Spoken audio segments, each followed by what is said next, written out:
Hey everybody, don't forget to like and subscribe to this YouTube channel. I'm Kevin Fisher. We are back.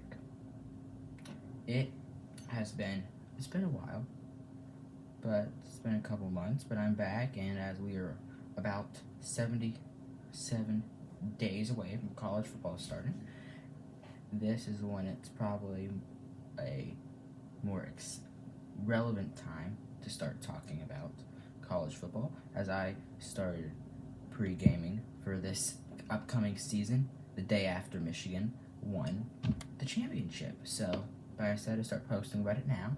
And here are the preseason Big Ten standings by 247 Sports. I find this interesting, and I did do mine and compared it to them, and pretty much we're similar, except the defending champions, I have them a little bit higher. I don't have them at 4. And I'll tell you where I have them when we get up there. But we're going to start off at 18. Yes, I know, you're thinking, the Big Ten, 18? It's crazy. It's crazy with the new conference realignment now that 4 new teams joining the Big Ten: UCLA, USC, Oregon, and Washington. As now the Pac-12 only has 2 teams, but do have an alliance with another conference to play schedules with that conference, to play games with that conference. And I was looking at the ACC, with like the list of the odds for them all to win it all for the ACC championship, and I was like, this is crazy. We have Clemson and California in the same conference. We have 2 teams in Florida playing against Stanford and California. Like, this is crazy with the conference realignment, but it's interesting. And we'll see where some of these new teams in the Big Ten fall. Some might be towards the bottom, but some might be towards the top to even it out. At number 18, Northwestern, as they're predicted to be the worst team in the Big Ten, which, I 100% agree with that. They've had problems last year. Remember last year they were making headlines with their coach, and they just aren't really good. They haven't been good for a while, and we're still gonna see them be terrible for a long time. And then you'll have Rutgers. Now, for the first 4 or 5 teams on this list, it's a little bit as, yes, they're going to be good, but when you look at the other teams they're having in the conference, the teams are just better. Because the Big Ten and the SEC are the 2 best conferences, without a doubt. And if I was the Big Ten, I'd go after Clemson and Florida State, because that would definitely bring up the conference and make them the best. If they bring in those 2 teams, I think they could be better than the SEC. But Rutgers, they just aren't going to be able to compete. USC is going to destroy them if they ever play them. And then, I think they do play, though. I don't know Nebraska or USC schedule yet, but it's going to be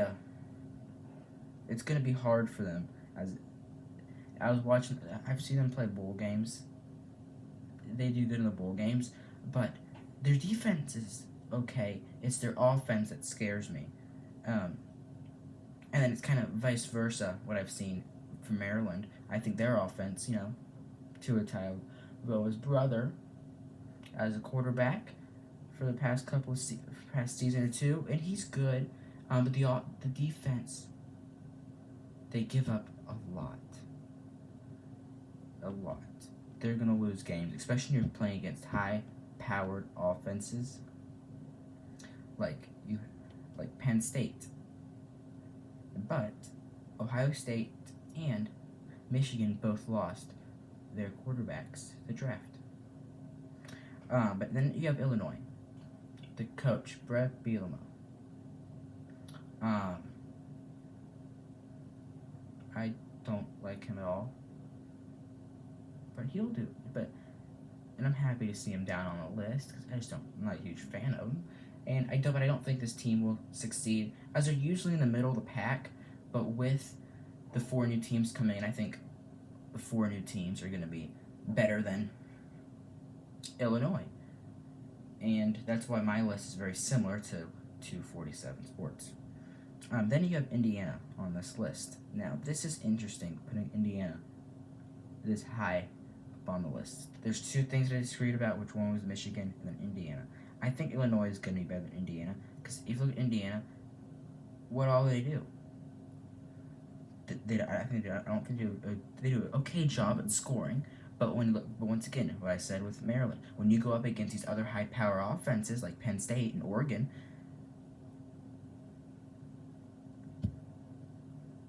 they're going to get destroyed. That's why they're down on this list, and that's why I'd put them probably switch them with Illinois. I know just a one-spot difference, but I think it's going to matter. And then UCLA, the first new Big Ten team on this list. I think they're definitely going to struggle this year. But I think a little bit of an issue is going to be with all 4 of them. Because think about it, they're having for the most part, they're traveling halfway, not even just halfway, across the country. Like if you're one of the 4 out west teams, you've got to go and play Rutgers in New Jersey. That's all the way across the country. So I think that I don't know if that will be an effect. I think it'll have a slight effect of traveling. But let's be honest, UCLA has not been good this past couple of years, and it's going to show again this year. Then we go to Iowa. Iowa is probably the number 1 team that I don't know what they're going to do. I think they're going to be. I think they could be if you the middle of the pack. I think they're going to be either at the bottom of the middle pack or the top of the middle pack. One of those two.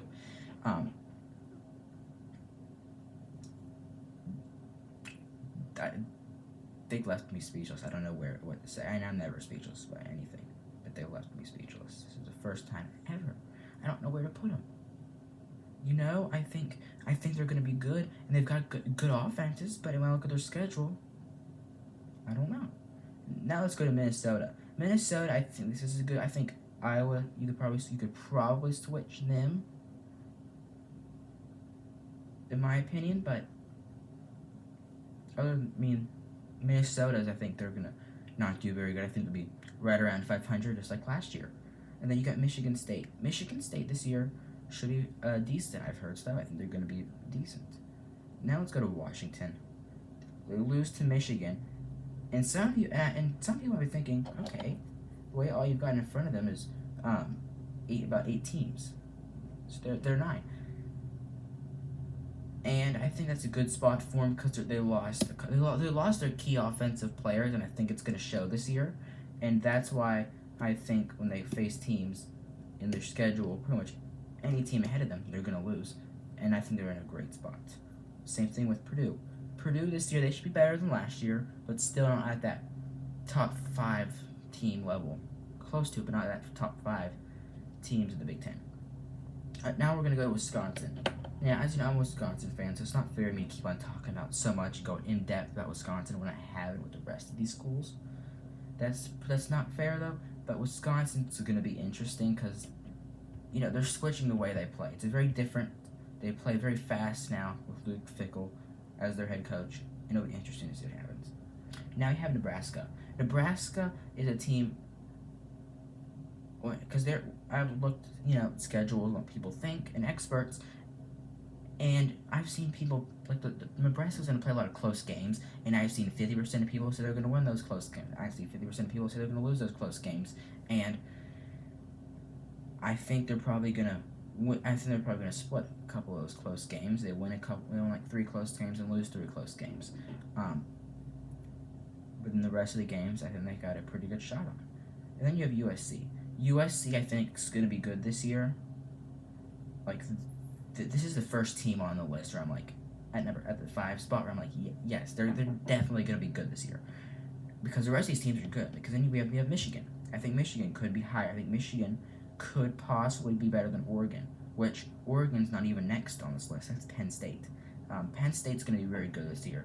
In Happy Valley, they're going to be good this year. They're in the top 10 in the preseason polls everywhere. So is Oregon. Oregon's going to be interesting to see how they do in a new conference, as I said before, with the traveling, and I definitely think this could be good for Oregon to play against this more competitive teams, and I could definitely see them getting in to the 12-team playoff for the first time, and I'm excited for that. And I want to make a video on that, maybe do like a live stream, and you guys can say your thoughts, because on do we like having 4 teams get a bye for the first round? Do we think every team should play, making either 8 or 16? So I want to hear you guys have to say on it, and maybe I'll even express my opinion in that video. But that'd have to be more of a more followers and subscribers thing before I do that. But Ohio State's number 1. I think it's going to be close when I look at their offense with other teams.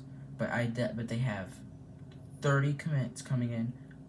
Penn State's got 31. Oregon's got 41. But look at their 5-star recruits. They have 6. Well, Oregon's only got 1, and Penn State doesn't have any. It's going to be interesting. I think Ohio State, they're in the top 5 in the preseason poll overall. They're going to show this year. They're going to excel. I'm Kellen Fisher. Don't forget to like and subscribe to this YouTube channel. If you want to see more college football predictions of other conferences, or even do a schedule of teams like how I did a couple last year, subscribe and let me know what you think. Kellen_sports on Instagram to let me know what you think on YouTube about what I should do. I will see you all next time. Goodbye.